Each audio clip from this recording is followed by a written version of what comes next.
Here's more of the Alice Stewart Show on 96.5 The Point. And it's a great day to be alive. Welcome back to the Alice Stewart Show, 6:35 on a nice Friday morning here. 60 days until the midterm elections, and campaigns and candidates are hard at work. And the Service Employees International Union is also hard at work just after Labor Day, working to advance their cause for increasing the minimum wage. They had protesters out across the country yesterday here in Little Rock to fight for $15 an hour for fast food workers as their minimum wage. And there is also a minimum wage initiative on the ballot here in Arkansas. Here to get his thoughts and comments on this, we are joined with Congressman Tom Cotton, who is in a very heated race for U.S. Senate against Senator Mark Pryor. Congressman, good morning. Good morning, Alice. It's great to be on with you as always. 60 days to the election. It's going to be a lot of fun. That's actually less time than I spent in Ranger School. And in these 60 days, I will get a full night's rest and 3 square meals a day, and I won't have to lay in mud holes when it's 29 degrees. So I'm looking forward to these last 60 days. Well, you probably the sleeping conditions are much better, but I can't guarantee how much rest you will get, because it's going to be hard fought. And one thing for sure, that there are many issues that have been coming up. The latest issue that has been out there dealing with minimum wage on the federal level and also the state. I want to get your thoughts on the Service Employees International Union was out across the country fighting for $15 an hour for fast food workers. Your thoughts on this? Well, Alice, I'll make a couple points about the protest we saw yesterday. The first is the protest in Little Rock, which was blocking traffic across Broadway. Obviously, in our country, anyone has a right to protest for any reason. That's one of the things that makes our country great as compared to, say, Russia or China, that you can express your political views without fear of persecution or being thrown in jail. No one has a right, though, to block traffic or keep other people from getting to their jobs because of a protest. So I thought that the disorder was not appropriate. And then second, I observed that there are places in this country where fast food workers and other entry-level workers do get $15 an hour. In North Dakota, where they have one of the fastest-growing economies in the country, because you have the revolution in oil and gas and hydraulic fracturing, and people are getting higher wages and better jobs, not because of government dictates, regulations, and taxes, but because the private sector is growing fast and creating jobs. That's really what we need all around America, and that's what I'm going to focus on in the United States Senate. And we spoke with an expert from the Heritage Foundation earlier who talked about the numbers and how this will affect the cost of just for a hamburger lunch meal would go from $5.69 to $8. So that would have an impact on the cost, but also the ability for free markets and business owners to hire people. And the argument being, let the free markets run the free markets, and Congress should not facilitate the union's attempt to increase pay and, in turn, costs of goods and services.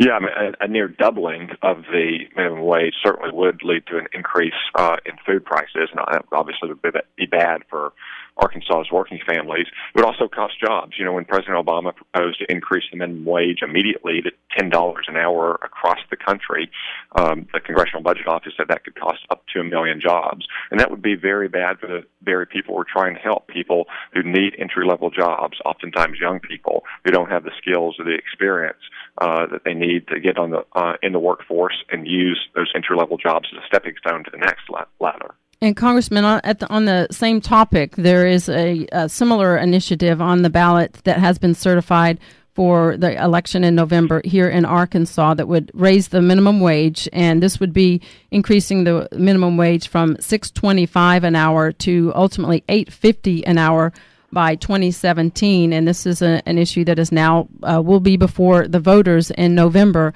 Where do you stand on that ballot? I'm going to vote for that initiated act as a citizen, but as Arkansas's next United States Senator, I'm going to make sure that we have a healthy economy, not the kind of minimum wage economy that Barack Obama and Mark Pryor have created.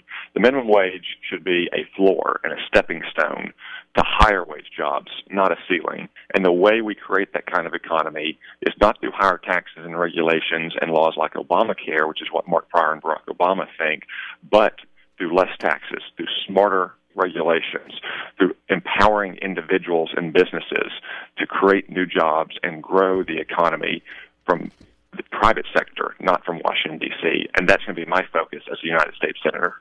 And I want to switch topics real quickly to another important issue. You're an Army Ranger. You've served our country honorably. You've served in Afghanistan, and the military is very important to you and our entire delegation. The members of our Arkansas congressional delegation have all served in the military.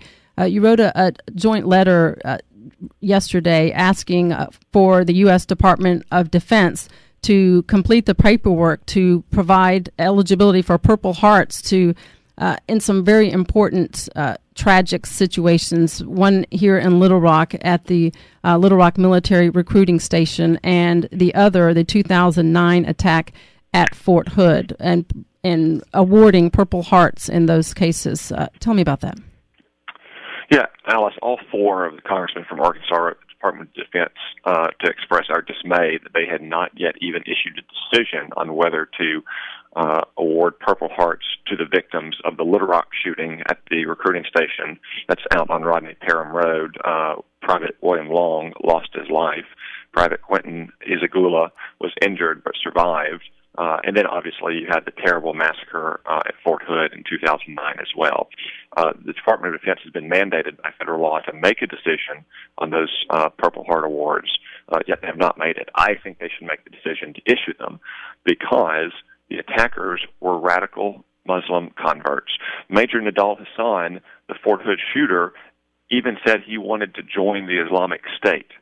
The wars that we fought in Iraq and Afghanistan were only fronts on a much larger global war against terrorism, against radical Islamic jihadists who want to kill us and attack us wherever they can find us. And when a radical Islamic terrorist walks into Fort Hood and starts shooting up soldiers or goes to a recruiting station in West Little Rock and shoots privates who have recently enlisted, they are casualties in that war on terrorism. And they deserve the Purple Heart, in my opinion, just as much as my soldiers who were shot or who were blown up in Iraq or in Afghanistan.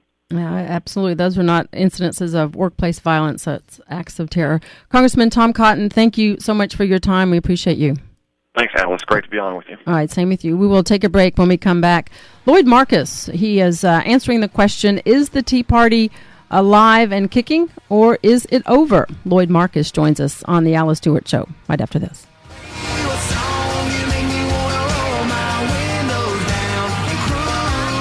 The Alice Stewart Show on 96.5 The Voice.